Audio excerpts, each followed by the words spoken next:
والحث على التمسك بكتاب الله وسنة رسوله صلى الله عليه وآله وصحبه وسلم، ودعاء إلى الهدى ودلالة على الخير، ابتغاء وجه الله ومرضاته وقربه وثوابه سبحانه وتعالى، مع لطف وعافية برحمتك يا أرحم الراحمين. اللهم إنا نسألك علما لدني ومشرب صافي الهني يا وهاب يا غني. اللهم إنا نسألك علما لدني ومشرب صافي الهني يا وهاب يا غني. اللهم إنا نسألك علما لدني ومشرب صافي الهاني يا وهاب يا غني. اللهم صل وسلم على سيدنا محمد وعلى آله وصحبه وسلم. اللهم ألهمنا علما نفقه به أوامرك ونواهيك، وارزقنا فهمنا نعرف به كيف نناجيك يا أرحم الراحمين. اللهم إنا نسألك فهم النبيين وحفظ المرسلين وإلهام الملائكة المقربين في عافية يا أرحم الراحمين. اللهم أغننا بالعلم وزينا بالحلم وأكرمنا بالتقوى وجملنا بالعافية يا أرحم الراحمين. آمين. وصلى الله على سيدنا محمد وعلى آله وصحبه وسلم.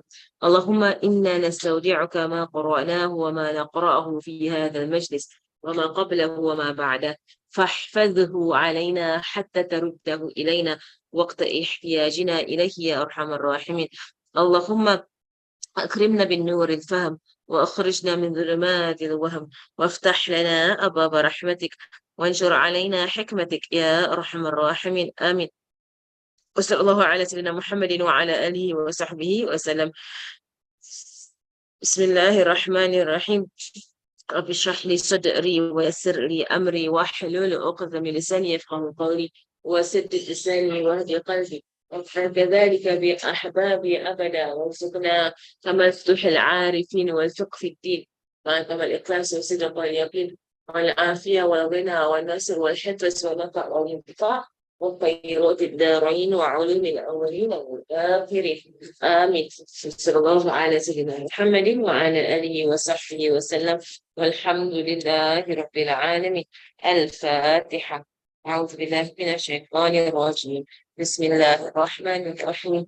الحمد لله رب العالمين، الرحمن الرحيم، مالك يوم الدين، إياك نعبد وإياك نستعين، اهدنا الصراط المستقيم، صراط الذين أنعمت عليهم غير المغضوب عليهم ولا الضالين. آمين. آمين آمين يا رب العالمين. الحمد لله. الحمد لله. الحمد لله. We are continuing with our classes on تزكية الحضرمية فيما يجب على النساء من أمور الدينية للحبيب محمد بن سالم. تمام. محمد بن سالم بن حفيظ رحمه الله تعالى رحمه الله. تمام. ماشي. Okay. So we're continuing with this book. Inshallah, we're coming towards the end of the book. Just put that.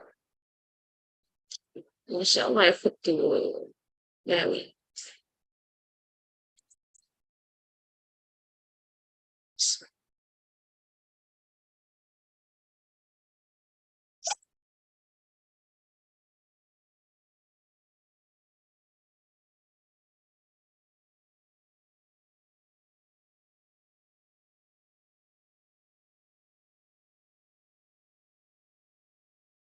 Bismillah.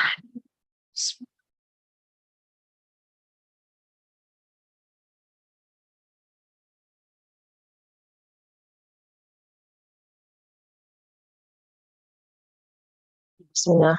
Is this clear? Yeah. Okay. Bismillah ar-Rahman ar-Rahim. Okay. Tamam.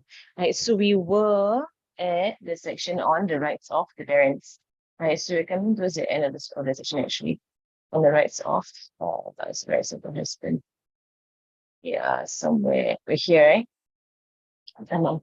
Right. We're here on the hadith, right, whereby Rasulullah sallallahu alaihi wasallam, and of course these words they apply to both men and women, but because the book that is specifically for women, right? So Al Habib Muhammad, who's the father of Habib Umar, right? He is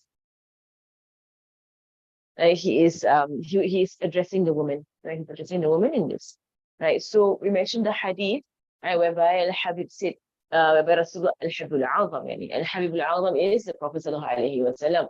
Right, mashallah, this is the way they will always here in Karim, they will refer to Rasulullah. Everyone is a Habib here, right? The Habib, the Habaib was understood, when you say Habib or you say Hababa, right? It's understood that scholar who is from the Ahl Bayt, right? Why is a Habib? Scholar from Ahl Bayt. So don't call me, by the way, they're joking. Don't call me Hababa. But I'm not from Ahl Bayt, by the way. I'm not from Ahl Bayt. So it's not, and it's not the culture. I mean, you don't, it's also that there are also like teachers who, like Zainab al-Khatib, she's not Ahl Bayt, right? So, and she feels very weird when people start calling her Hababa. Hababa, Habib, they're specifically Ahl Bayt. Scholars who are Ahl Bayt, right? So, because um, and they're called that because of our love for them. So they're called Habib, Hababa.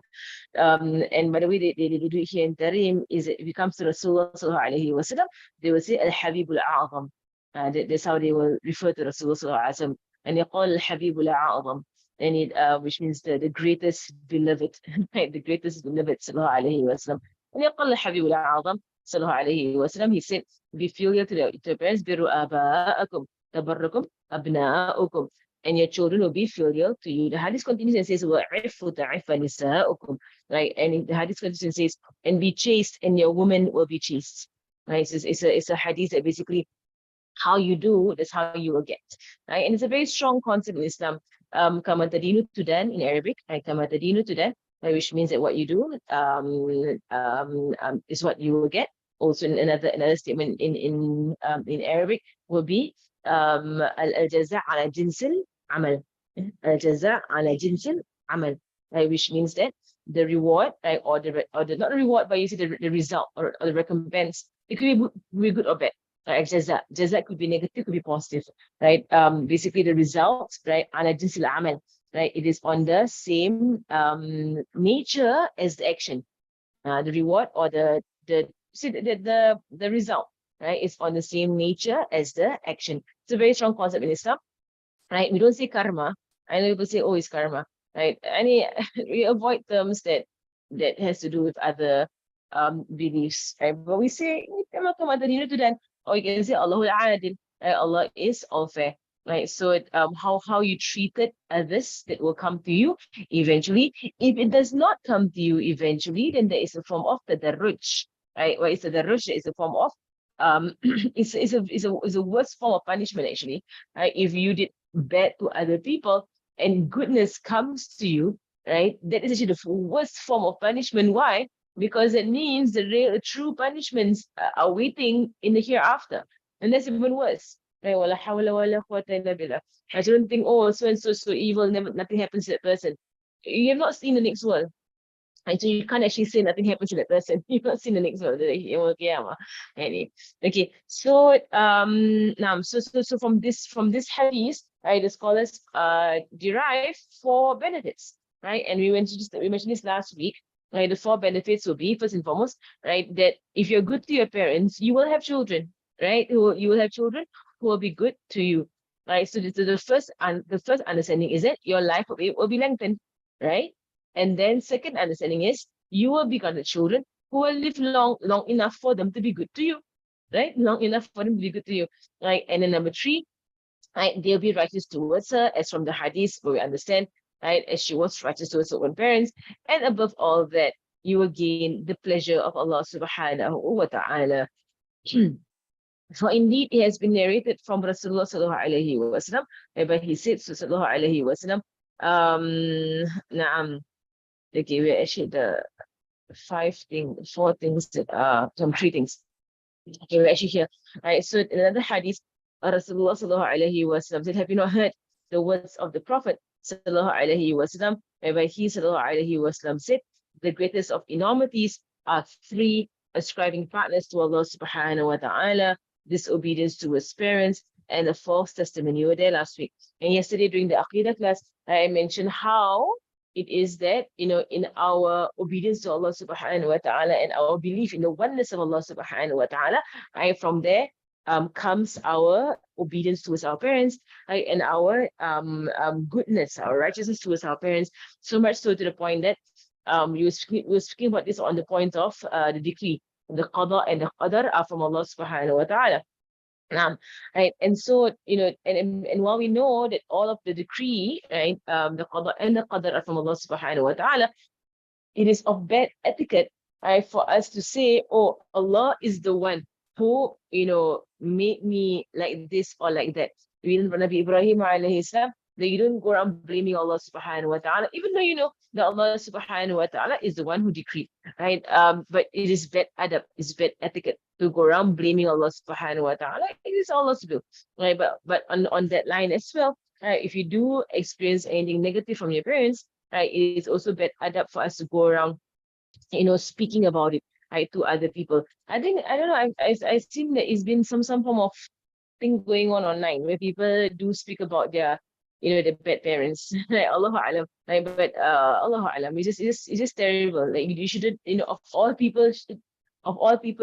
should not be talking about in a negative light online are your parents. Right? You have no right, even if they were not good to you, even they were not kind to you, whatever they were, right? Whatever they were, right? You don't have a right, right? On every Muslim first and foremost, right? Specifically, and then onto your parents even more, right? Even more so, not about your parents. Right? So may Allah subhanahu wa ta'ala teach us adab. And may Allah subhanahu wa ta'ala teach us to be sufficed, right? With just our to be sufficed with knowing that He is in control, and He is subhanahu wa ta'ala, and He is handling all matters. Right? To not see the need, right, to take the way of the dunya, right, which is la hawla wa la quwwata illa billah, right, to think you need to take the ways of dunya to solve problems.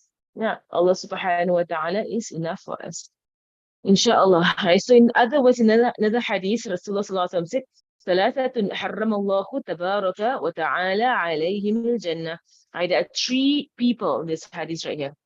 Right, there are three people whom Allah subhanahu wa ta'ala has forbidden heaven for them. Right, Allah subhanahu wa ta'ala has forbidden heaven for them. Can the person who is irda, can they off that the thing there, the fox? Right, because otherwise it will come into my video. Right, the fox is there, it will come into my video if you don't off it. Right, so I don't know who is that. Okay, yes, please off it. Okay, I don't want it to come into my video. Allahu alam. And the day my sister was mentioning something about what's it called? This new, I don't want to call it a phenomena. It's new craziness where people identify themselves as animals. What's it called? There's a name for this condition. I forgot what it's called. There's a name for it. There's a name for it. Now they have a name for everything. But there's a name for people who identify themselves as animals. And then they live a life of an animal. Right? Have you all heard of these people, these human beings? But they say that, oh, inwardly I'm a, cat or something. I keep saying cat. but and there is a name for it. There's a name for this type of I would say mental illness. It is a mental illness. They are crazy, like in that way. And of course, you can't say that. Madness. There is a name for it. It's actually a name. It's a psychological name, and they will say, "Oh, I am, this." I forgot the name for it. It sounds very scientific, right? But it's rubbish, lah. Of course, it's a complete rubbish, right? But what's it called? Yeah, yeah. I was reading up about it because maybe in my own degree in Fiqh, I'll read up about all this kind of stuff. Right. So I was reading up, but I forgot what's it called. And there's a name for it. There's a name, not Lankin Trophy. There's another name for it. Is it? Allahu Alam. But anyway, just I think you all know what I'm talking about. Whereby now in the West, it's gone so crazy, right? That oh, there you go. Right. Now in the West, it's gone so crazy, right? That people they began by saying that, oh, I'm a woman, stuck in the body of a man, right? And it just reminded me of the joke my husband told me that someone wrote, I used to be a man stuck in the body of a woman. Then I was born. Alhamdulillah. It's a funny joke. So anyway, yeah, Syrians. That's the thing, right? Is it Syrians? Yeah, this is one, Syrians. Anyway, isn't the joke funny? My husband should share with me. I used to be a man. I used to be a boy stuck in the body of a woman. And then I was born. Alhamdulillah. So anyway, the word is Syrian. There's the word there, Syrian. Um, basically, how any people say that what is it? Atoms used to define individuals to define as animal, spiritual, or psychologically. Some believe that they are wholly or different, a different species, while others might think they are partially non-human. Right? Okay, like is you say what do you call this craziness? It's been crazy, right? But it began from the entire transsexual movement. Right? I don't know if you call it a movement or not, right? But basically, where they say that they are females stuck in the body of a male, or males stuck in the body of a female. So now they have extended the entire discussion, right, or the entire craziness into, oh, I've seen one say I'm a phoenix. Phoenixes aren't even real, are they? So I'm a phoenix stuck in the body of a human being. How in the world? Like, subhanallah. So anyway, I went off on a tangent because my sister was commenting on this. She was like, you know how Zoom allows for the kids to be animals? You know how Zoom allows for the this thing that just happened. Someone put on this fox and she became a fox, right? You know how Zoom does that? Just like, for all you know, it's some form of not that it's suspicious about everything, right? Right, but some form of a subtle thing, where people are not content being human, and it's just more fun to be animals. Right, Allahu Alam. And then this animals that appear on Zoom. The Zoom, what do they call these things? I don't know what they call these things, but avatars. Are they called avatars? Right, avatars. See, and all this terminology, right? So they have these avatars, but you can be other animals, or you can be other creatures on Zoom, and they all wear human clothes, right? Allahu Alam, what's the concept? What's is it just pure fun that they're doing? Why they're doing all? I do wonder why Zoom has all this nonsense. Because I would think that the majority of human beings who use Zoom are adults, right? And I mean, I know there are children who use Zoom, right, but for their classes, right? So why does Zoom have all this fun playing, all these games on all this like fooling around stuff on Zoom? I do wonder why does Zoom put all this any features in? Like, what's their what's the goal of doing that? Like, they want to do something just for fun and put in the technology for that. But Allah Alam, they might. Allah Alam. So anyway, going back to our class. That's the word. What was it again? Kak Aida shared? Theorence. That is the word I was looking up. Now, yeah, it's a hidden agenda, right? Hidden agenda. That's why I don't actually like it when children put on the animal thing, right? And I know it's funny for them. It's fun, right? But the algorithm, you said the technology is so bad. The animal doesn't actually do what you're doing. It's just sitting there and doing its own stuff, right? I mean, I don't know if you've seen this animal thing going on. This avatar. It doesn't actually do what you are doing, right? But it's just doing random stuff, right? It doesn't reflect you. But anyway, it's a weird thing to do. So keep the kids away from that. I don't let them change themselves into, even if it's I know they have all these apps that has been going around, this kitten app on the whatever. Allahu Alam, because you don't know what these things are. But we know that there is a disease, real disease, that whereby people identify themselves as animals, and then they live and they say that they're animals. And so I would say at this point in time, all of these things, just be highly suspicious. We don't have to do it. You don't have to play with all these things, right? So if you do have like apps that whereby your kid can put it on and then video themselves, and then they are animals, right? And then remove it. Okay. So so continuing the hadith. So three people, ثلاثة نعم ثلاثة حرم الله تبارك وتعالى عليهم الجنة. Tamam. So three people whom Allah subhanahu wa ta'ala has forbidden them from paradise. So first one is mudminu khamr, which is an alcoholic. So an alcoholic, of course, one who has not repented. Right? So of course alcoholics who have repented, alhamdulillah, they have repented and they've left alcohol. Right? But a continuous someone who is continuously on alcohol, that is the meaning of the word in Arabic. Mudminul khamr, right? The one who's continuously on alcohol. Number two, wal'aqu lilwalidayhi, right? And the one who is disobedient towards their parents, right? That's number two.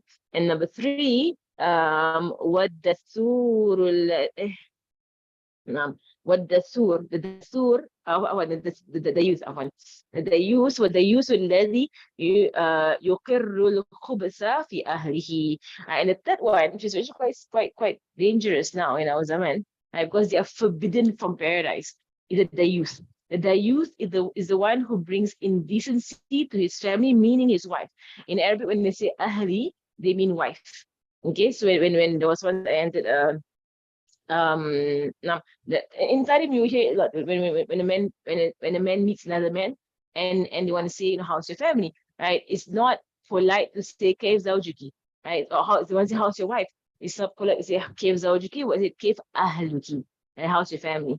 Okay, and but what they mean is wife, right? Or if you come to a gathering and they will say, you know, or they invite you to say, you know, bring your family, right? أهلك, right? أهلك. So it means your wife. It doesn't mean family, actually means wife. Right. So Rasulullah also himself in his hadith, he will use the word ahl, right, to mean wife. Right.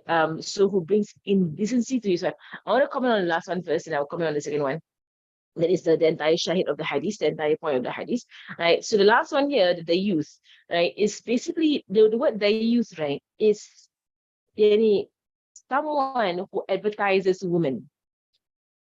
Right, is a person who advertises women, right? So in our zaman, a man, right, who likes to post up stuff about his wife and advertise his wife to the world, right?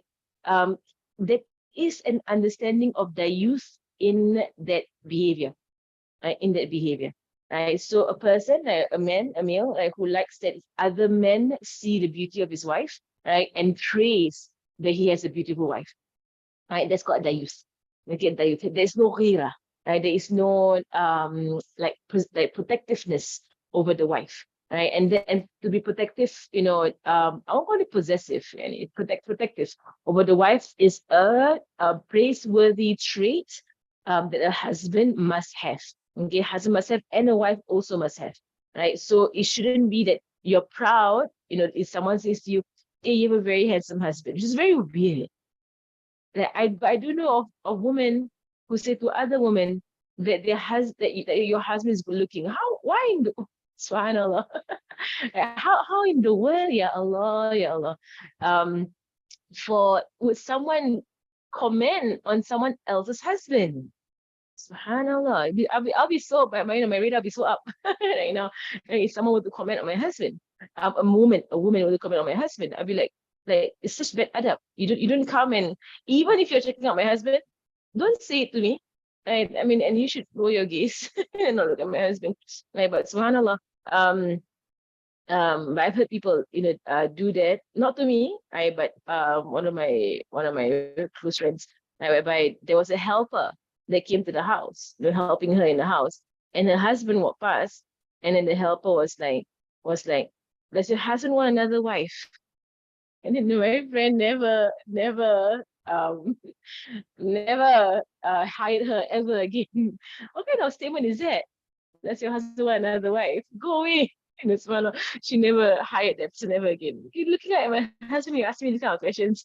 How no? It's not okay. Okay, it's not okay to ask me, does he want another wife? I said, no, he does not. His wife doesn't want him to have another wife. Subhanallah. But yeah, subhanallah. I said anyway, but there are people who are like that. They find pride in the looks of their spouses to the point they display their spouses to the world, right? And that is not okay. That is not okay in Islam, right? And in fact, if it's from a man doing it to his wife, displaying his wife to the world, right? The beauty of his wife to the world, right? Then he's called a dayus. Right? Islam is called a dayus, allowing for other men to mingle freely with his wife. right? That is called a youth, right? So if let's say you're visiting people and everything, and then or Hari Raya, you're going for Eid and everything, and some random guy is talking to your wife, the husband should, okay, the woman should herself should distance herself. You shouldn't be going around just mingling with random men.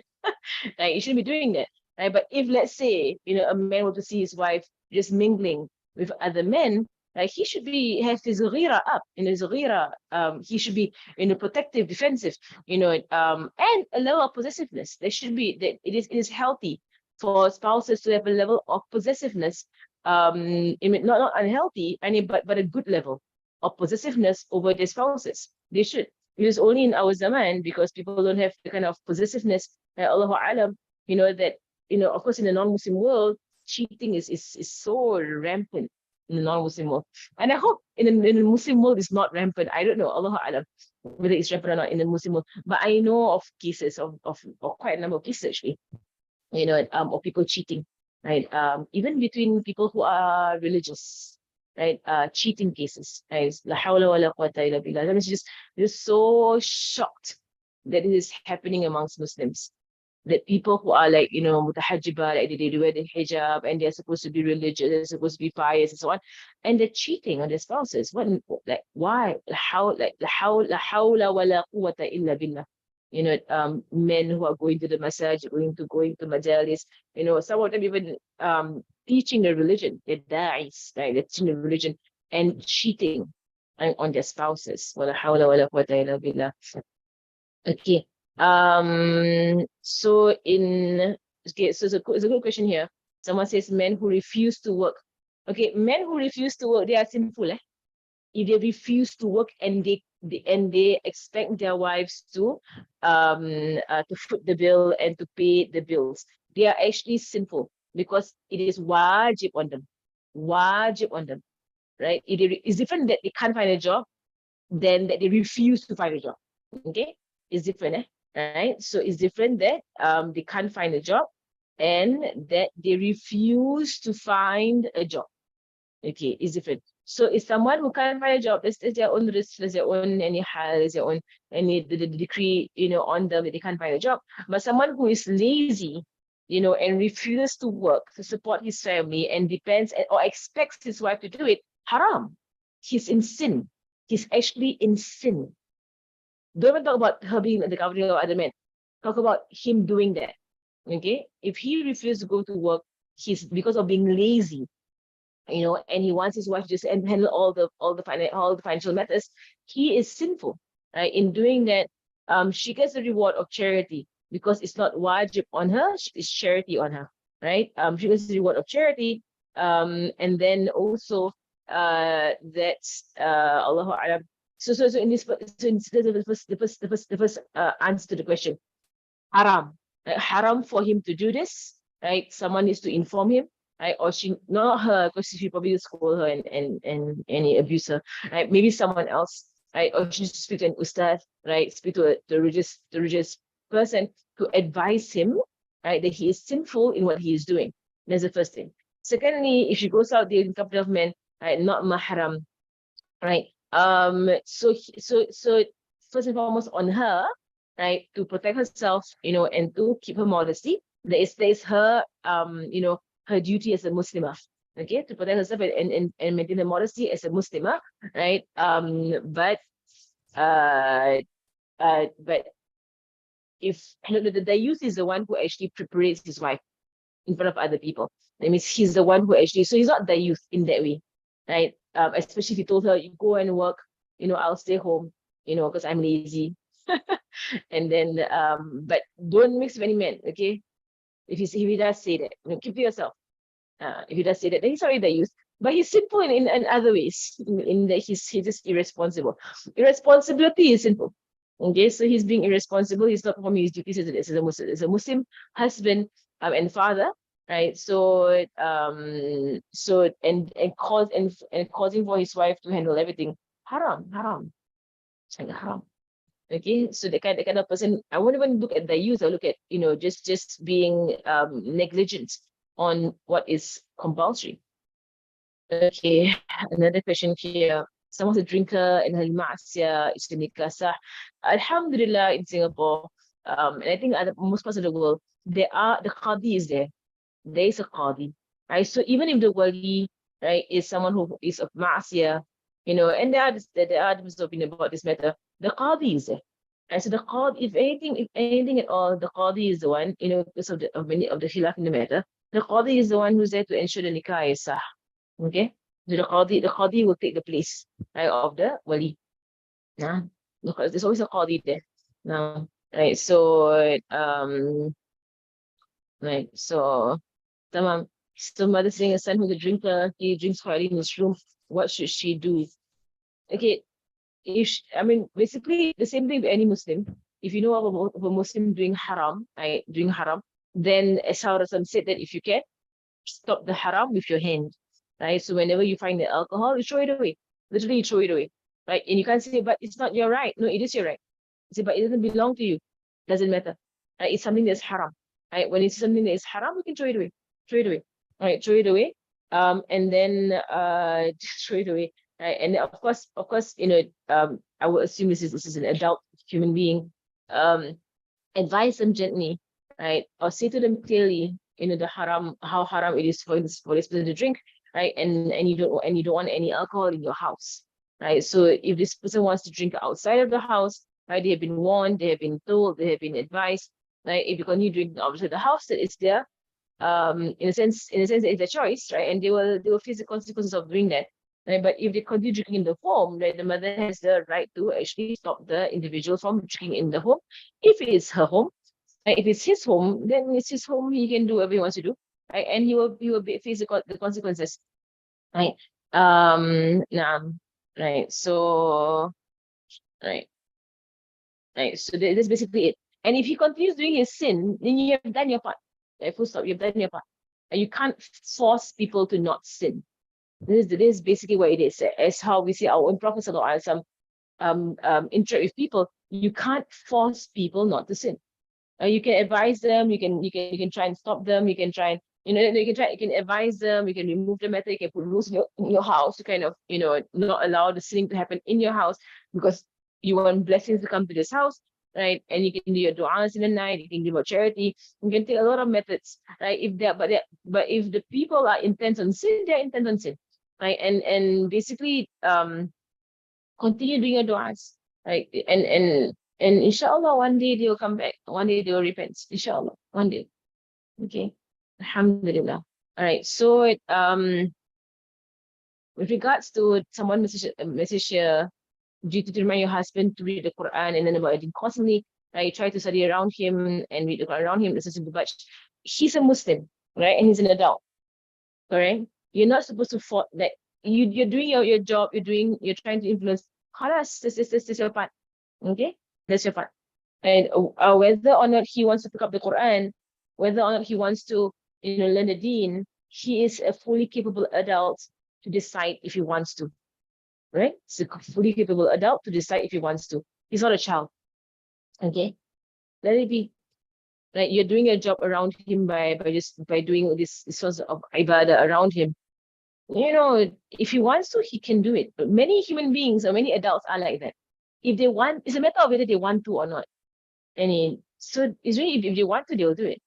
And if they don't want to, no matter what you do, they will never do it. Subhanallah. Right. So it's just the way, and it's just this you're doing your job already as a Muslim. You don't actually have a duty in this as a wife, but as a Muslim, right? As a Muslim to advise that a Muslim on this. Okay. Okay. Yeah. So basically, this person, this husband who refused to work, right, because he's too shy, because he lost his job, uh, you know, like it says he's sinful. He's sinful. Basically, he is sinful for neglecting his family, right? In this way. Okay, he is sinful. He is sinful in that he has not performed his duties as a husband and as a caretaker of his family. It is haram in Islam. Simple. Tamam. Okay. Tamam. So many questions now. Yeah. So if you can't throw the alcohol because it's started getting abusive, then advice, if you're gonna get more and more abusive, you can bring in other people if you want other people to, you can. It's not called riba. It's not called backbiting. You can actually inform another person, especially a man, like whom you think can speak to him or he will listen to. All right. So you think carefully, like if you know of anyone, right, who can actually advise him and he will listen to them. Right. Other than that, if you fear the son, right, then of course stay away and protect yourself by not throwing away the alcohol. Right. I'm assuming I don't know how old is this son. Is he young enough or old enough? Is he aggressive, abusive? Right. So the mother has to figure this out.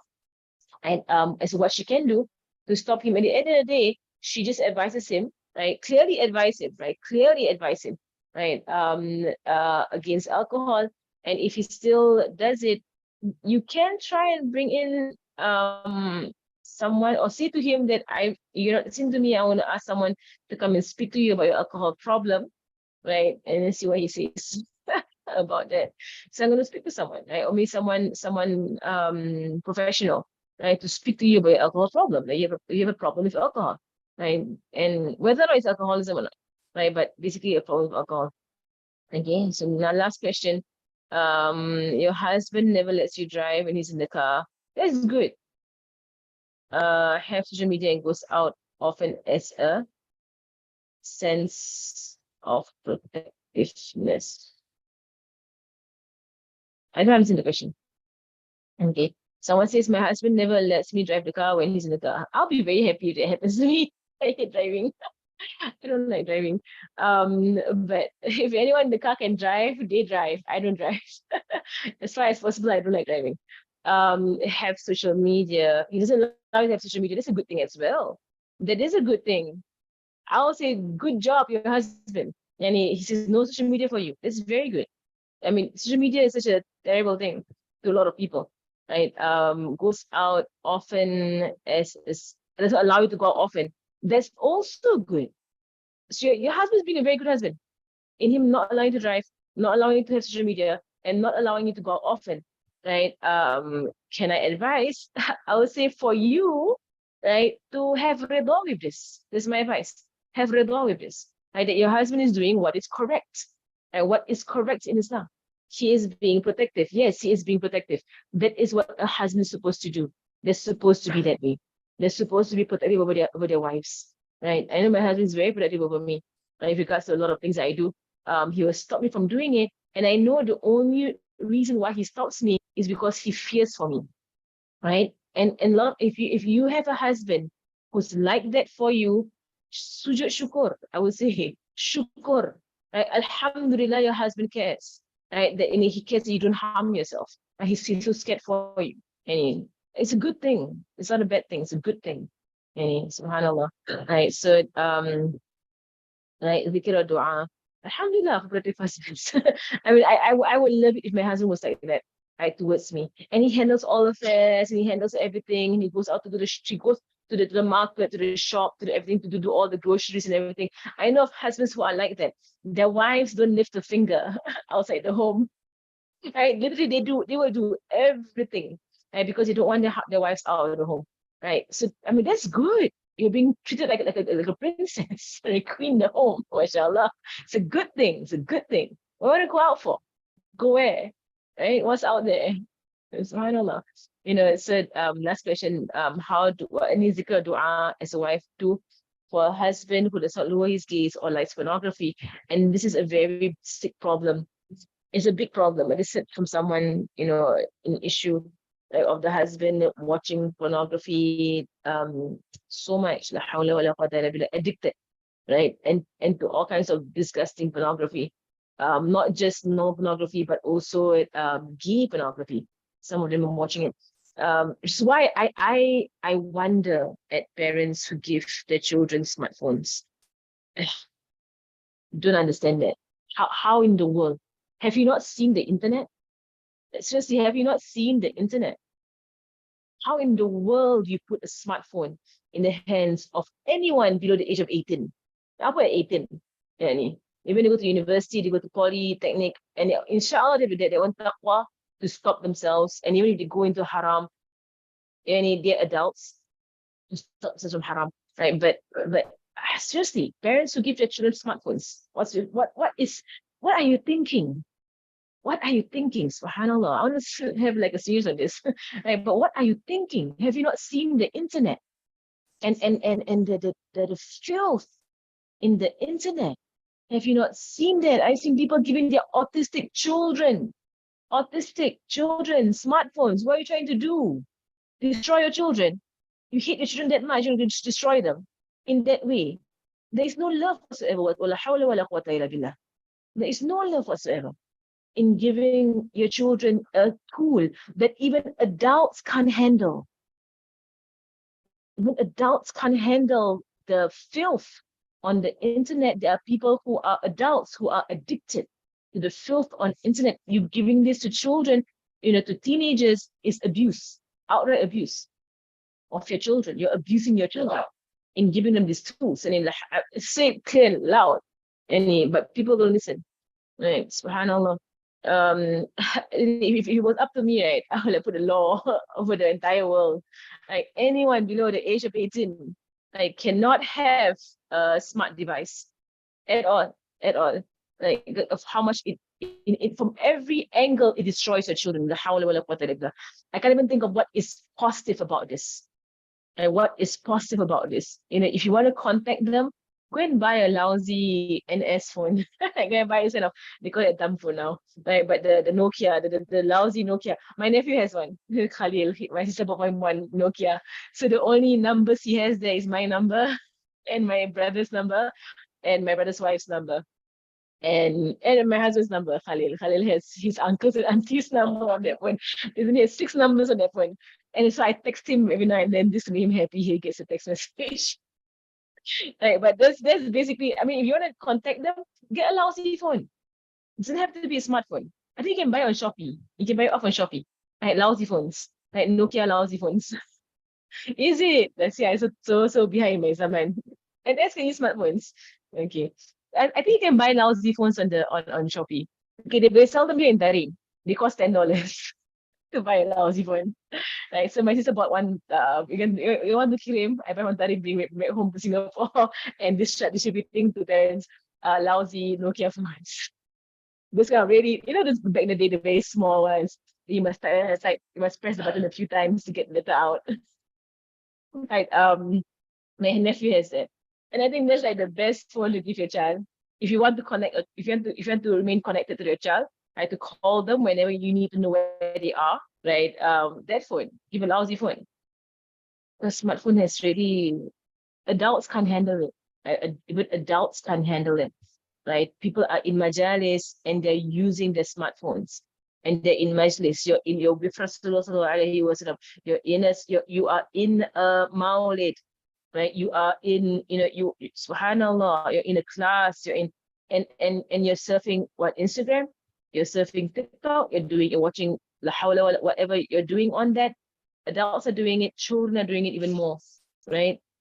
I don't understand this. I don't understand what kind of parents do this, right, to their children. Right? Do you not love your children? That you give them something so destructive to their intellect, to their morals, to their religion, in every angle. Right? This ala, right? This gadget destroys them from every angle. Why do your children need a smartphone? Write down all the reasons why they need a smartphone. Write down what reasons. Subhanallah.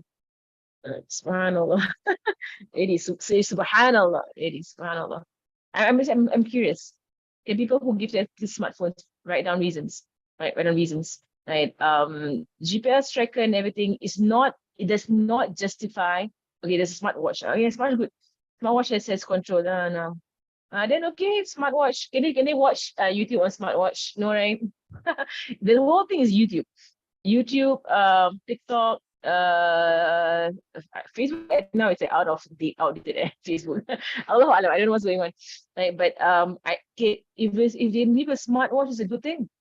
You don't need a dumb phone. You can use a smartwatch. Right. right? So even if it's tuition, right? For tuition, use your phone or your gadget. So if the teacher, the tutor, right? And it's something that I personally also I hold very strongly to. We're going to a lot of different things right now, but it's important. But if you are doing tuition online for your children, right? Have a family computer, okay? A family computer, right, that they use, or laptop that they use in public. I mean, in not in public, but in a sense, in the hall where everybody can see. If you really care for your children, whenever they come onto the internet, the screen must be big and wide for everyone to see what's on the screen. If you really care about your children, right? If you give your children the internet and in a sense unsupervised, honestly, there is no care in that, because the internet is a terrible place. It's so terrible, the internet, so terrible. Wala hawla wala quwwata illa billah. Right? So and they can download all kinds of like really destructive apps on there, and watch all kinds of really, I don't even know, but my heart is shaking this kind of, is to speak about these things, and I don't know why parents are so oblivious to this. Like, have they not seen what's on the internet? And you know what, sometimes as adults, we don't even know the extent of it, because we're not even, exploring all this stuff. Our kids are way more ahead, in knowing the different terrible apps that's out there. Okay. So just get them a laptop. And in my laptop is touch screen, because I draw for my classes, right? For the kids' classes. If they want a touch screen, then a tab or laptop that is clear and mounted in the hall, they're not allowed to have their classes anywhere else except the hall, right? Except the hall. If they say it's distracting, the kids, their siblings are distracting in the hall, give them a headpiece, just put on a headpiece for them, right? And make sure, right, that the screen is in front. You can see the screen at all times if you really care for your children. Yes, as blunt as possible. Right. So alhamdulillah. Okay. Right. So alhamdulillah. Okay, I'm gonna go back to my class. Got a lot of things coming up. A lot of questions. I'm gonna make Q&A already. And I'm going back to my class now. Right. Then I'm gonna look into the questions, inshallah. Anyway. All right. Okay. Mm. So yeah, so don't give, and even if you want to use a smartphone for your kids' classes, don't say it's theirs, right? It's not their smartphone, okay? But the smartphone for your classes is kept here on this table in the hall, right? They are not allowed to do anything with this phone except Zoom. Be firm with your children. I think that I saw one the Westerners are there are of the Westerners are very good at this, right? And they're not Muslims, so you're wondering, why are the Muslims not even caring so much? There was this person who was like, he doesn't give his, I can't remember his name, I forgot his name, right? But he doesn't give his kids phone I mean any gadgets up to whatever age. I think 18, up to 18. No gadgets that they own up to 18. They do go for online classes, right? But it's all through a family gadget, right? And there are strict rules to this gadget, very strict rules, right? To this gadget, does not belong to them, right? It doesn't belong to any one child, right? But it is a family gadget, right? For them to be able to do their classes or their Quran, or whatever, but it's not their personal gadget. You get the difference. There's a big difference there. So you can use this wasila in these gadgets for classes and so on, but make it like a family gadget, right? Please be this. I'm going to assume this topic, because when parents, grandparents, it's so scary, subhanallah. There's a few things I want to just read up. Some people posted. Someone posted Shopee, alhamdulillah. So parents, and I went off on a tangent because of someone saying that her husband is addicted to porn.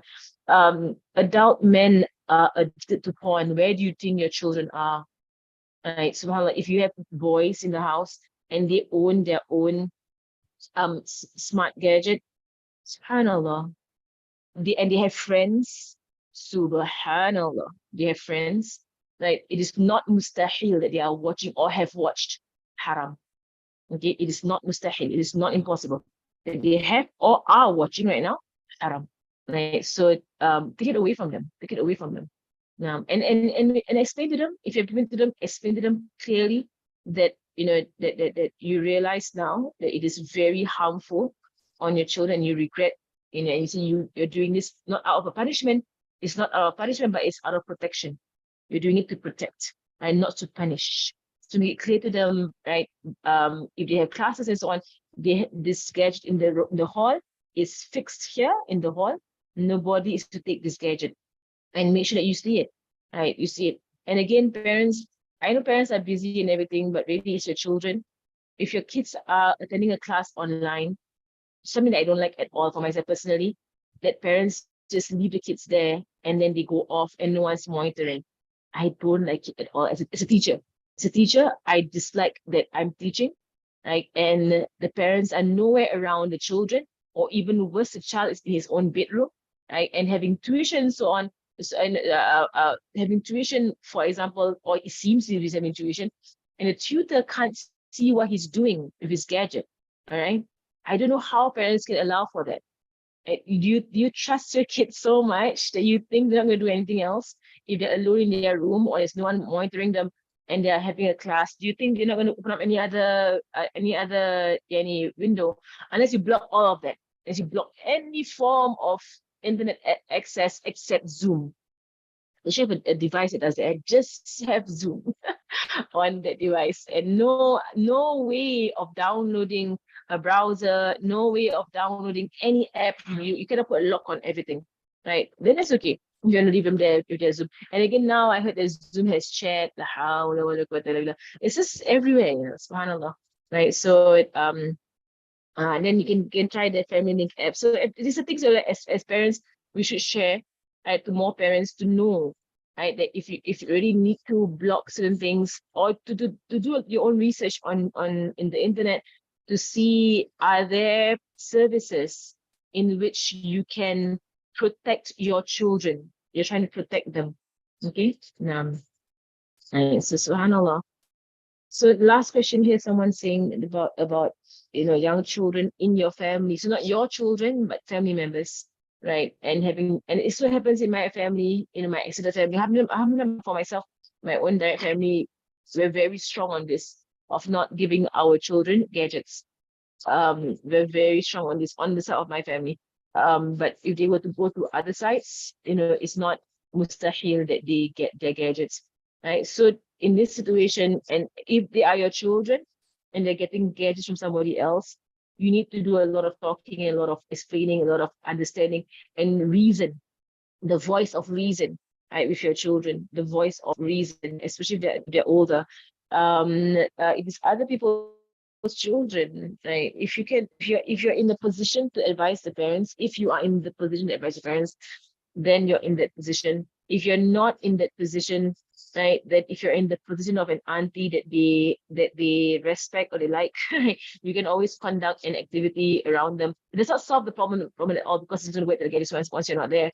And you can do something, right, with them to educate them, the children especially, and the parents. Try your best, right, to do some, or share links, find them. I think there are many articles from the West of people who are speaking up against this gadget culture for children, right? So a lot in the West, right? So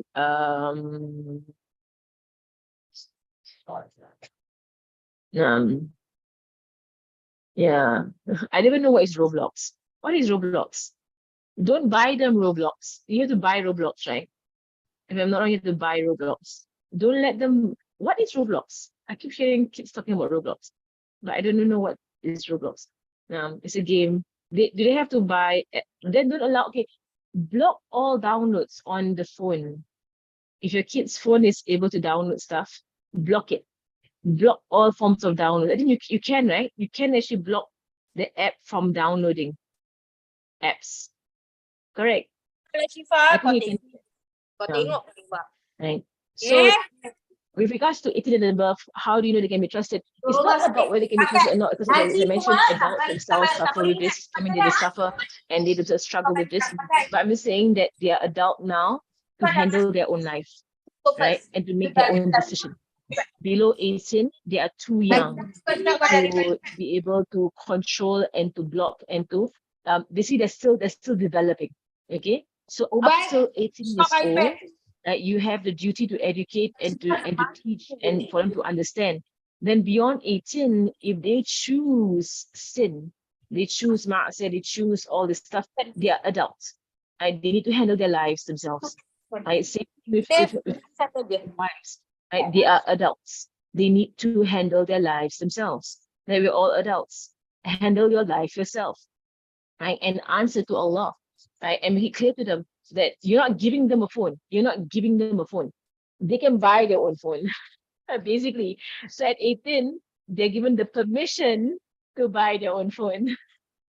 Before 18, they have no permission to buy their own phone. You're not ever gonna buy them a gadget. Okay, this is basically very good parenting. Never buy them a gadget. Even for myself, every gadget I had, I bought it myself since I was young. My parents, they don't buy us gadgets. My first laptop, I bought it with my own money in university. I bought it with my own money for university. And I've not bought an iPad in my life. So my phone stuff, it's all my own cash. It's all my own cash since I was in JC. I had no phone in secondary school. I had a phone when I was in college. Yeah, I bought it in my own cash. Cash. I remember it was cash. Um, and I pay my own bill. And then my parents, alhamdulillah, I love them for doing that to me, to us, to all of us, to all my siblings. They have 7 kids anyway. They're not gonna buy things for people. Right. So they make us buy our own phone, they make us pay our own bills, and so on. So 18 and above, you don't even yeah. Subhanallah, you don't even buy for them. I will never buy for them a smartphone. Why would you waste your money that way? Right? And why would you waste your money buying games for them? Right? Why would you waste your money? Right? So block the app store, block everything. They don't own a phone. If you have a gadget for their classes, it's a gadget that is used for classes that don't belong to anybody. Right? You can even say it belongs to me. Right? It belongs to the parent. It's my gadget, it's my money. It belongs to me. It doesn't belong to you. Right? And they're not allowed to buy a phone until they're 18. Then they can go and buy their own phone if they want to, and they're adult enough, right, to figure it out. You can raise the age to 21 if you want to, but it's just that I know with university it can be a bit hard.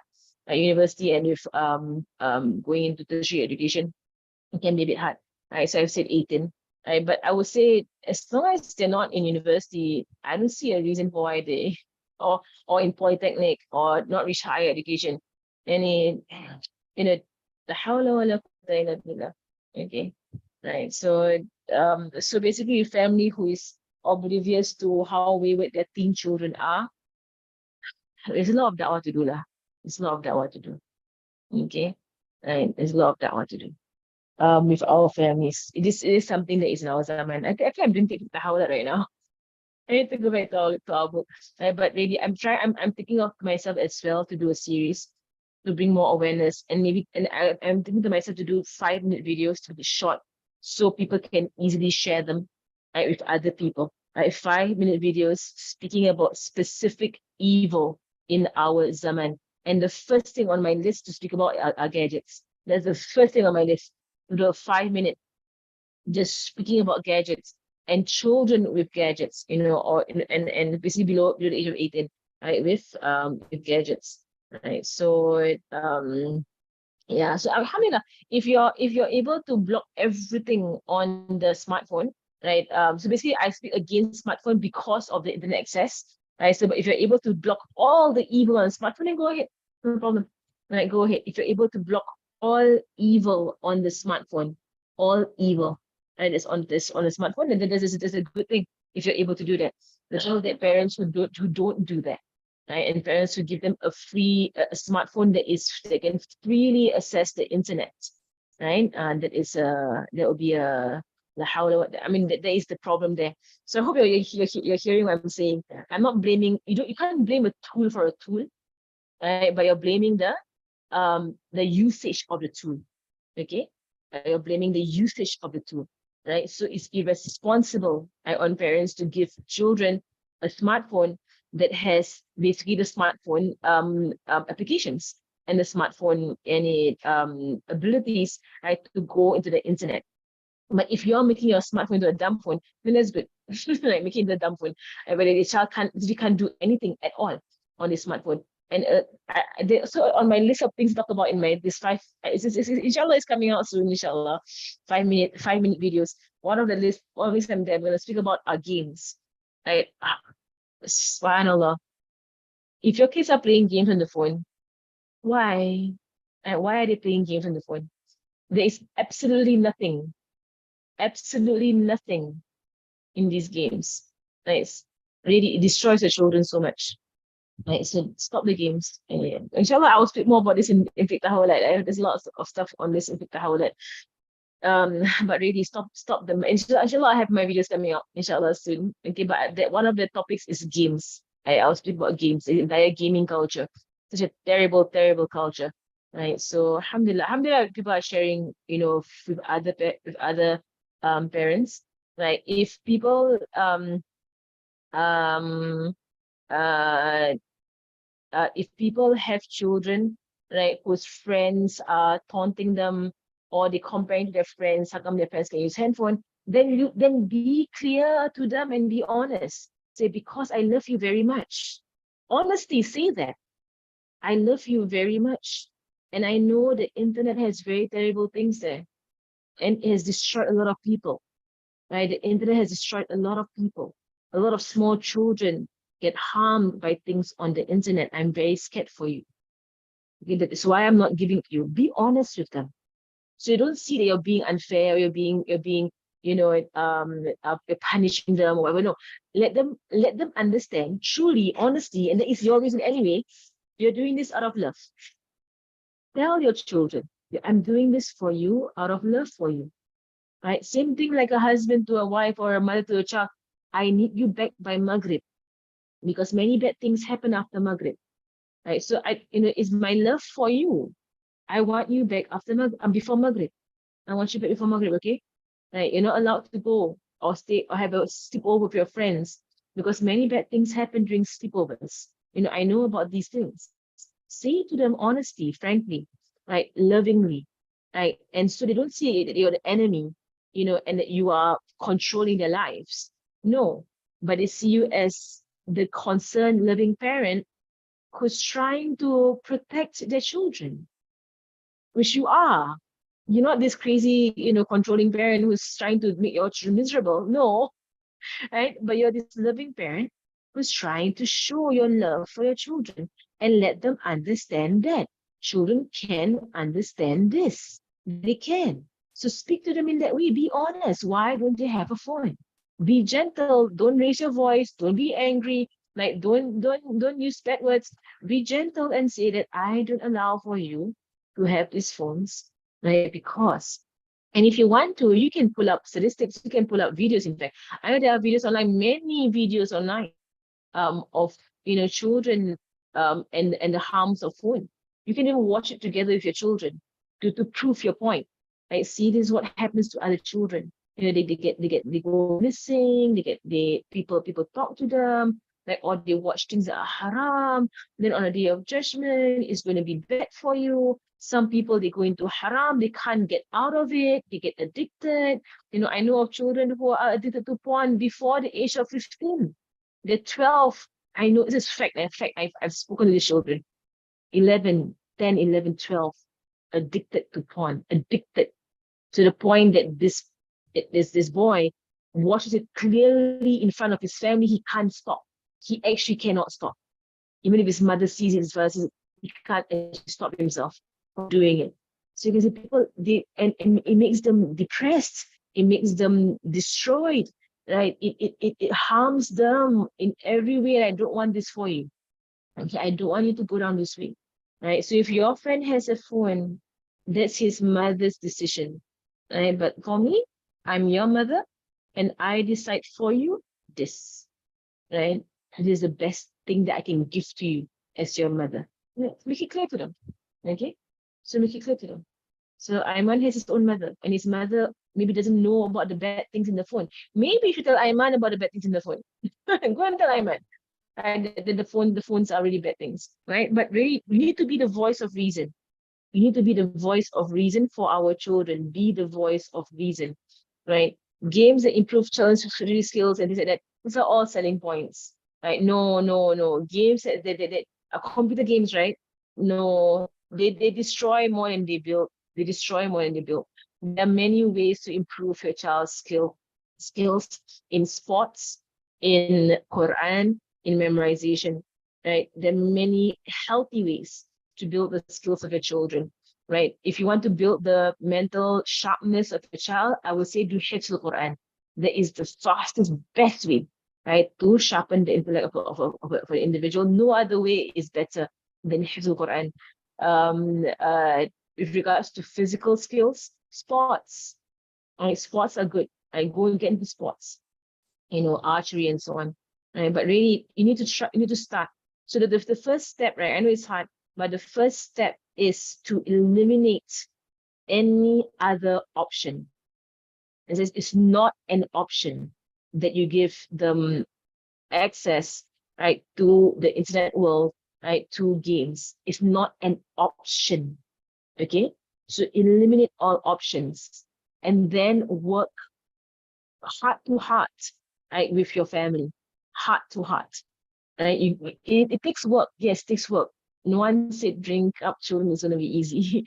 It is going to be hard, right? But you got to sit down with them and speak to them, right, heart to heart, right, and say that inshallah, when you grow older, you will understand what I'm saying, right, and perhaps you might even do this to your own children, right, and you will thank me for this, right, and many I know many like for me, I thank my parents for never allowing me to have any of these gadgets. I mean, I thank them very much, mashallah, that they made us responsible in this way and they made us handle our own finances from very young, never having anything for free, subhanAllah. I mean, I appreciate my parents for doing that for me. Tamam, tamam. Okay, so let's continue. It's been going on and on. Wait, why tangent? So to know the goodness of the mother is multiple times more than the goodness of the father has been. Okay, goodness towards the mother, afwan, like goodness towards the mother. Right, so وَعَلَمْنَا أَنَّ بِرَ الْوَالِدَةِ the mother أضعاف بر الوالد كما ورد في الحديث. So you mentioned this, that you have bir towards both. Right, there's bir, that means goodness stretches towards both mother and father, but towards the mother 3 times more, as we see in the hadith, and it's quoted here. قال سيدنا الحبيب عبد بن حداد رضي الله عنه في نصائح ولعل السبب في ذلك ما تقاسيه الوالدة من تعابير الحمل ومشاقه ومشاقة الوضع ومؤونة الرضاعة والتربية ومزيد الحنان والشفقة والله أعلم. Right, so this was Imam al-Haddad. Imam al-Haddad says that Sahih Diniyah, and then he said the reason for that a mother has 3 times more righteousness in the hadith, right, to the father has 3 times more, not righteousness, times more, let me change my transition so off. That the mother deserves, right, 3 times more righteousness. So it does not mean the father does not get it. Of course he does. Right? These two people, your parents, these two human beings, your father and your mother, they deserve the highest righteousness from you. Okay? Right? But the mother 3 times more. Right? And Imam Haddad mentioned this in Nasaih Diniyah, whereby he said that it is due to that the mother went through difficulty of pregnancy. Right, as those who have gone through pregnancy, you know that there's nothing like it, right? And the struggles of being pregnant, and it's nice and so on. Then difficulty of birth. So all these things makes a woman different from a man. And of course, it's something Allah has placed on us as women. And the difficulty of breastfeeding, like through the night, the baby asks for milk in through the night, and the mother keeps getting up to give the baby milk. Right. So all of this, Allah subhanahu wa ta'ala appreciates, like, from us as women. And therefore, the Prophet ﷺ has mentioned in the hadith that the woman gets 3 times more compassion, like compassion and righteousness from their children, as the father. So what does this mean is that, for you to have 3 times more any thinking about your mother and caring about your mother as you do your father, you still do think and care about your father, right, to the best of your ability. As I mentioned, both of them deserve, right, and they are deserving of your righteousness towards them. Okay, so as in the hadith, a man came to Rasulullah sallallahu alaihi wasallam, then Allah knows best. Right, so to have and her having more compassion and gentleness generally. Of course, there are men who are also that, who also have compassion and gentleness, and Allah knows best. So a man came to Rasulullah sallallahu alaihi wasallam, and he said, "Who is most deserving person of my good companionship, i.e., goodness from me and connection to me?" Right. So goodness from you is an adult human being. Okay, last week I mentioned, okay, to highlight this as, and of course you can teach your children to be good, right, towards both parents, right, but do not use this hadith to kind of like make your kid go against their father. That is a misunderstanding, and that is is basically very vile to do that, right? Because I know of mothers who do that, right? They use this hadith, especially for divorced parents. They use this hadith. They're using the words of Rasulullah sallallahu alaihi wasallam. Also say in the hadith, the one who uses, the one who has made a lie against me in the hadith, the one a lie against me, then let him reserve his space in the hellfire. So someone who takes the hadith of Rasulullah and manipulates the hadith for their own advantage, right, in a very terrible and vile manner, then let them reserve them their seat in the hellfire, right, for using the Prophet sallallahu alaihi wasallam, right, to get their way, right. So there are people who do this to kind of make the kid neglect the father, right. So it's not neglect, is that you are better towards both. You're good towards both. The mother gets 3 times more. Okay, that's what it is, right? Goodness towards both, right? So, and again, it is on adult children. Right? This hadith is mainly on adult children. Adult offspring and children. With regards to small children, right, they are to be nurtured. Right? They have a right to be nurtured, not to be manipulated and guilt tripped, right, by their own parents. That is haram. It's abusive. It's mentally and emotionally abusive on children to guilt trip them, right, and to use the religion to make them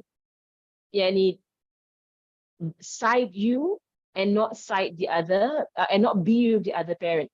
Is abusive. You're harming them, because every child needs the nurturing of both parents. And when parents don't nurture their own children, there is also a form of abuse. It is a form of abuse. When parents fail to nurture their own children, it's a form of abuse, right? That you leave them neglected. Right? If you can't nurture them, get someone who can. Right? Nurture your children well. Nurture, not feed and clothe. Nurture. Different thing. Right? A helper in the home, what she does is feed and clothe. They don't nurture, right? So someone who can nurture. Sometimes grandparents can do very good nurturing, right? And sometimes grandparents they don't nurture. They just leave the kids there, right? So it's really on every parent to think that if you're leaving your kids a lot with someone else, are these people nurturing your children, especially the spiritual self of these children? Right? Are they nurturing the religious self of these children?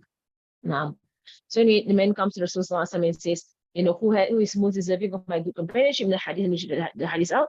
So a man said, وقد قال رجل للنبي صلى الله عليه وسلم من أحق الناس بحسن صحبتي أي ببري وصلتي. Right, so be very clear what the hadith says. Okay, the man came to Rasulullah and he says, Ya Rasulullah, man ahaqqun nas, right, who is the most deserving of people, of all human beings, of all people, bihusni suhbati, right, to have a good companionship with me. Right, this thing is actually in the bracket. It's not part of the hadith, but it's actually an explanation of what it means. Right, so meaning, like, goodness from me and connection to me. Okay, right, so يعني بحسن صحبتي أي ببري وصلتي.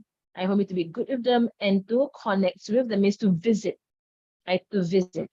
And he says, فقال له صلى الله عليه وسلم أمك, your mother. And he says, قال ثم من, قال أمك, قال ثم من, قال أمك, قال ثم من, قال أبوك. right? So so mother, and then father, right? These are the top people in your life, right? Your parents, and then your father. Your mother and your father عفوا.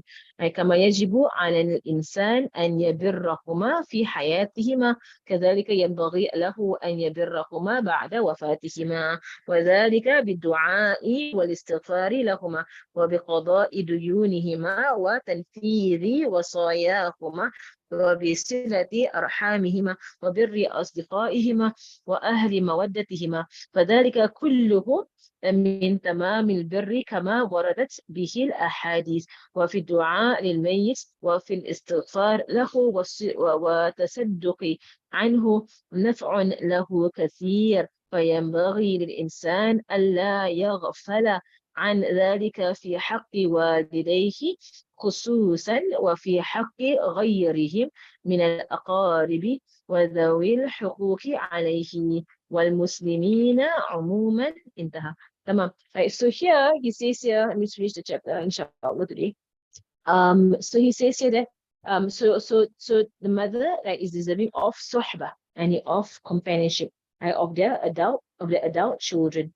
Right, whereas for smaller children, they deserve tarbiyah from both.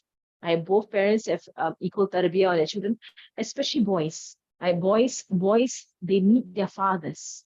They need their fathers to do tarbiyah on them. So let your husbands, especially boys, they need men, like, to develop them and to nurture them past the age of 7. In fact, if you go into the words of the scholars, the ulama, with regards to rearing of children, or nurturing of children, age 7 and above, boys, the father needs to start bringing them to the masjid. The father needs to start training them to be imams, training them to be, on their religion. But the problem is that our men, Allahu alam, that's why choose good husbands, right? Choose husbands who are able to lead, right, their sons, right, in all of these matters. And it's really a ni'mah.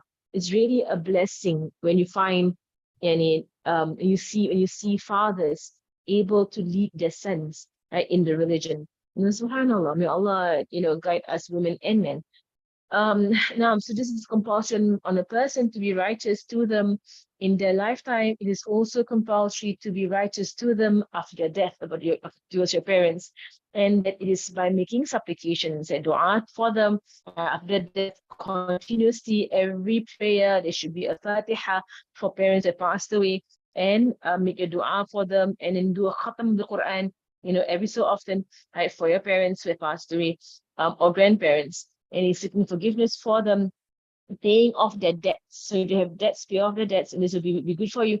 If you do it for your parents, someone will do it for you when you pass away, right? And to fulfill, because we know those who have debts, their deeds are suspended and not accepted, right? And they're not able to enter paradise in their graves because of the debts, right? And it could be punishment for them in the grave because of the debts that is not paid off.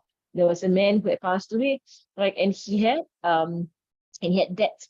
And at first Rasulullah refused to pray over him, the janazah, until someone said they will pay off the debt. So one of the Sahabi said, Ya Rasulullah, I will pay off the debt of this person. Right? And so therefore Rasulullah prayed over the person. And every single time Rasulullah met the Sahabi, he would say, have you paid off the debts? Have you paid off the debts? And he kept saying, no, not yet, not yet. He had not have enough money to pay off the debts. And eventually he did pay off the debt. And then Rasul saw him, Rasul asked him, do you pay off the debt? And he said, yes. And Rasul said that now the grave of your brother is cool. For as long as the debt is hanging, the grave was hot. May Allah give us cool graves. To fulfill their last requests before they pass away, and to honor them, right, in that way.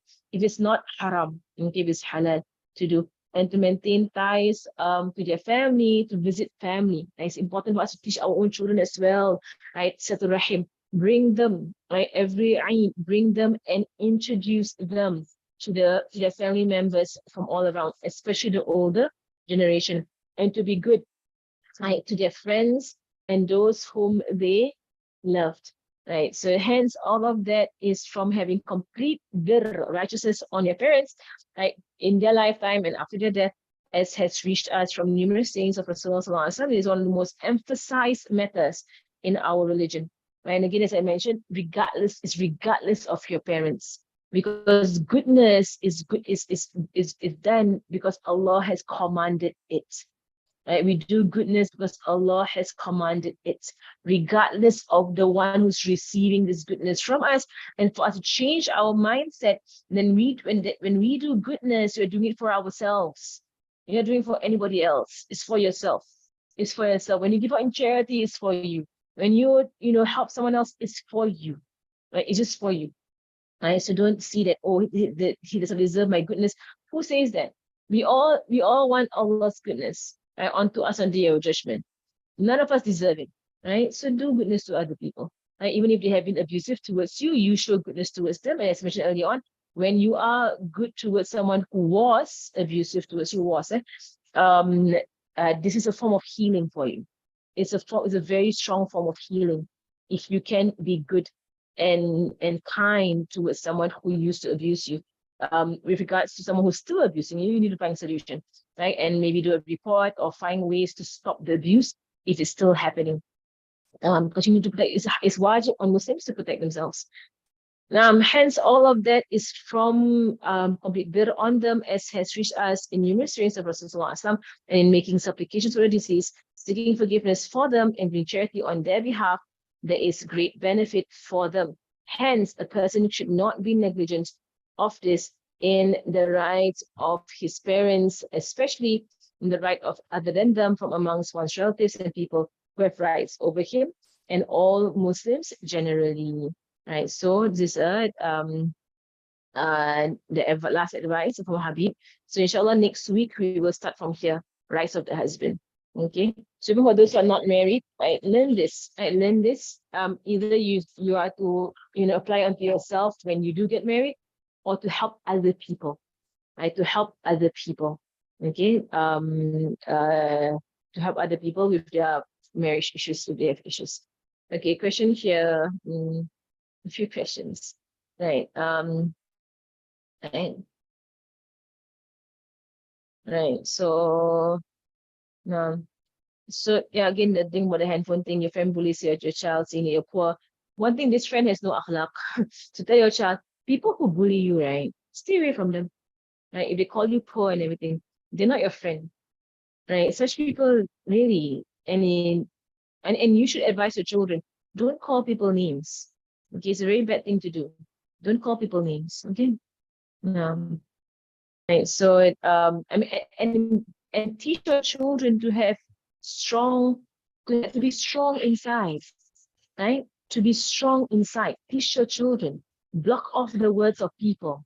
It is a very good skill to have in life, right? Alhamdulillah, for me, I'm so grateful to my mother that she taught us a lot of this, my father as well, and that they taught us to just learn to block off people's comments. The point that for me personally, I would go to school last time, I would be completely covered in my outfit. I'll cover myself. I come into school wearing whatever I'm wearing, and I couldn't care less what people said about me. Honestly, I couldn't care less. In secondary school, in junior college, I could not care less of what people said about me. My mom did that. Like, you just don't care. So I would wear long pants. I wouldn't care less. In private school, I wear long pants for PE. For secondary school, we have our own long pants in PJS in my school last time.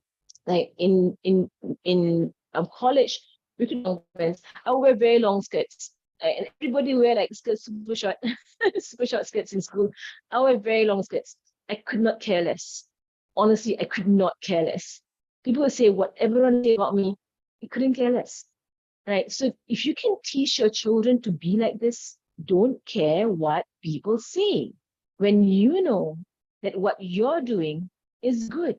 And people who taught people for being poor, la hawla wa la quwwata illa billah. You don't taunt the poor, right? The poor are poor. You don't taunt the poor, right? They are already poor. It's just evil. They are very hardened hearts. Subhanallah. So teach your children. We don't bully. We don't call names. If people call us names, block it off. Just walk away. That's not you, right? Give the example. Rasulullah, the kuffar, used to change his name and call him Muzammam.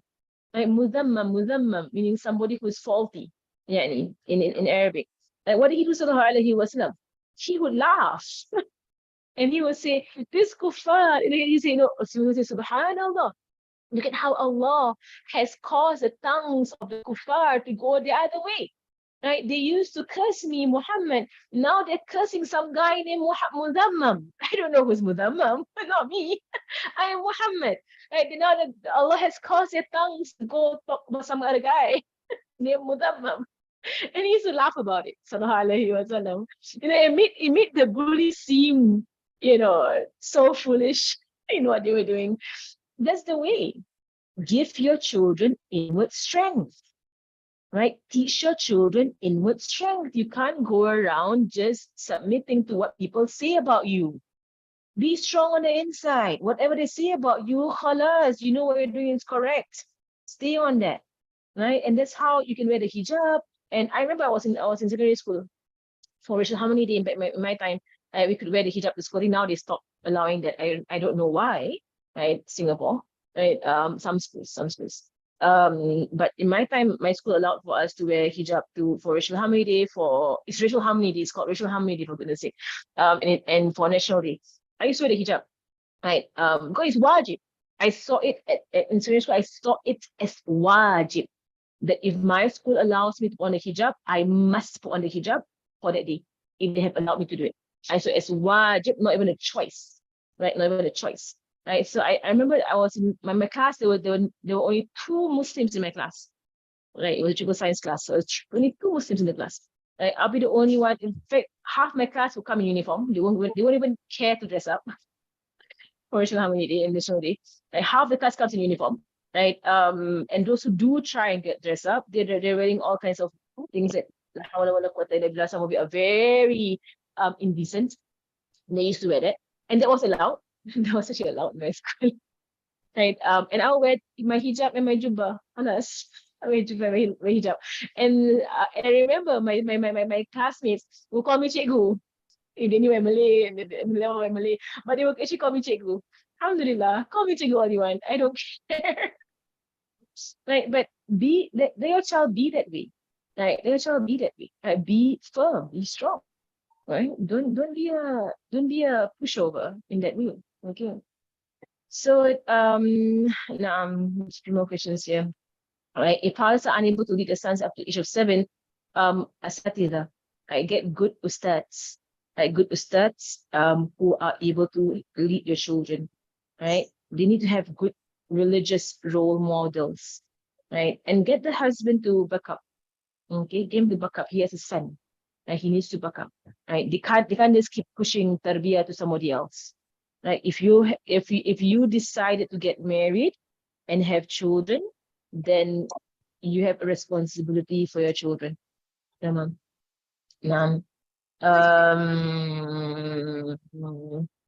Okay, someone says taking loans to buy stuff. As long as you owe people money, the question in the grave is still there. As long as you owe people money, the question in the grave is still there. If they say the loan is waived, then waive it. Alas, there's no more loan, right? Someone asked a question about, say, buying a house, will you in the grave? There's a law that if someone takes a loan and passes away, then the person has no need to pay the loan becomes free, which means waive it, right? Alas, it's waived. Okay, if it's waived, it's waived.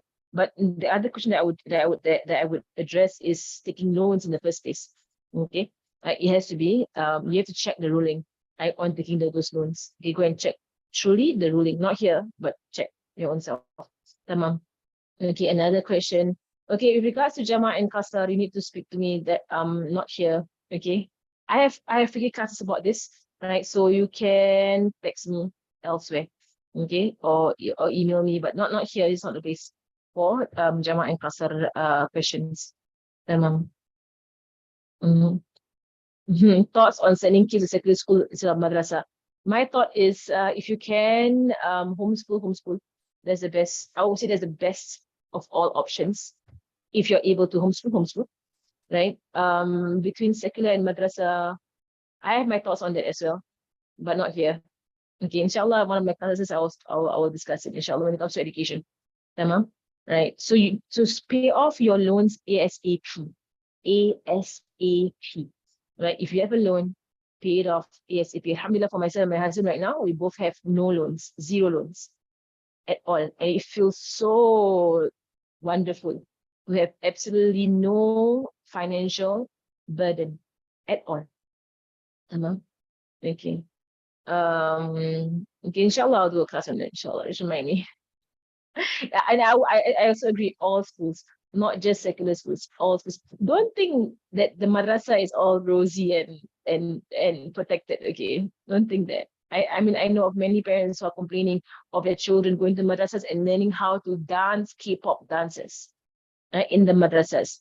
And then my own niece in secular school, completely oblivious to these things because her, sometimes non-Muslims are even more protective over the gadget than Muslims. So she's going to school and no one hearing about any of this stuff while people in madrasas are hearing it, right? And my niece in normal secular school, she's not even seeing any of these things because the parents are more protective on their children, a lot of them. Right? So inshallah we'll speak about this in Fiqh Tahawalat, inshallah. وصلى الله على سيدنا محمد وعلى آله وصحبه وسلم والحمد لله رب العالمين. الفاتحة. إن الله يرزقنا علم نافع وعمل فاسد عن الهدى ويسر بقبر النبي محمد صلى الله عليه وسلم وإلى أرواح معالمنا ومشايخنا وذوي الحق علينا وإلى حضرة النبي محمد صلى الله عليه وسلم. الفاتحة.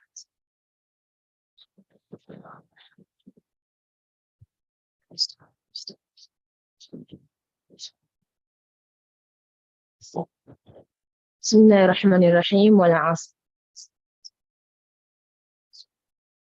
سبحانك اللهم وبحمدك أشهد أن لا إله إلا أنت أستغفرك وأتوب إليك.